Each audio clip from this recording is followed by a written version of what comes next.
ஸ்திரப்படுத்தப்படுதல். 1 கொரிந்தியர் 1:4 சொல்லுகிறது, கிறிஸ்துவை பற்றிய சாட்சி உங்களுக்குள்ளே ஸ்திரப்படுத்தப்பட்டபடியே.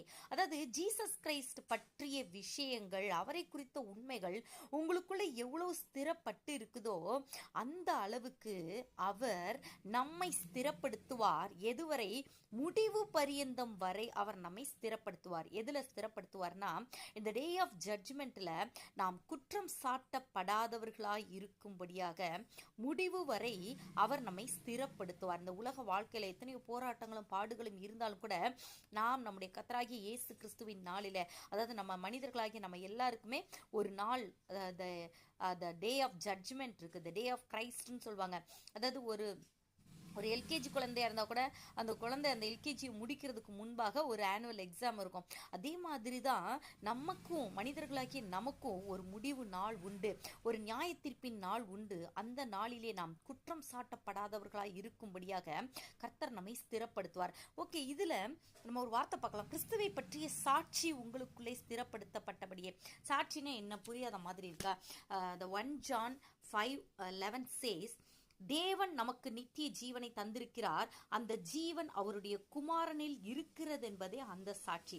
இந்த சாட்சி என்னன்னா, காட் நமக்கு எட்டர்னல் லைஃப் கொடுத்துருக்குறாங்க. இந்த உலகத்துல இருக்கிற மனிதர்களாகி நம்ம எல்லாருக்குமே எட்டர்னல் லைஃப். ஆனா அனிமல்ஸ், பேர்ட்ஸ், அதுக்கெல்லாம் அந்த எட்டர்னல் லைஃப் கிடையாது. ஸோ அந்த ஜீவன் அவருடைய குமாரனில் இருக்கிறது, அதாவது ஜீசஸ் கிரைஸ்ட்ல இருக்குது. அவர் தேவகுமாரன் என்பதுதான் அந்த சாட்சி.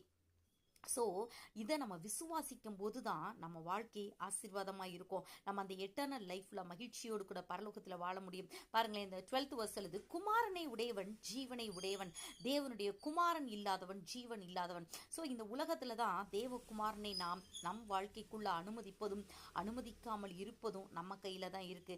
ஸோ இயேசு கிறிஸ்து தான் தேவகுமாரன். அவர் பிதாவினிடத்திலிருந்து வந்தவர், அவர் நமக்காக உலகத்துல வந்தவர். அதை தான் உலகம் 2ஆ பிரிஞ்சிருக்கு, கிறிஸ்துவுக்கு முன் கிறிஸ்துவுக்கு பின் என்று சொல்லி.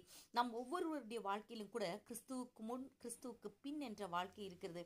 இந்த கிறிஸ்துவுக்கு பின் இருக்கிற அந்த காலகட்டத்தை இந்த இயர் ஆஃப் த லார்ட் அப்படின்னு சொல்லுவாங்க. அதே மாதிரி தான் நாம் இயேசு கிறிஸ்துவை தேவகுமாரன் என்று சொல்லி ஏற்றுக்கொள்ளும் போது, அவர் எனக்காக மரித்தார், என்னுடைய பாவங்களை அவர் சுத்திகரித்தார், கழுவினார், நான் இப்ப நீதிமானா இருக்கிறேன்னு சொல்லி இயேசு கிறிஸ்துவை நம்ம விசுவாசிக்கும் போதுதான் நாம நித்திய ஜீவனை உடையவர்களாகிறோம். இல்லைன்னா நித்திய அழிவுக்குள்ளாக தான் நம்ம போக வேண்டும். ஸோ இந்த உலக வாழ்க்கை ரொம்ப முக்கியமானது. கிறிஸ்துவை நம்ம தெரிந்தெடுப்போம், நித்திய ஜீவனை உடையவர்களாக வாழ்வோம், அந்த சாட்சியை உடையவர்களாக இருப்போம்.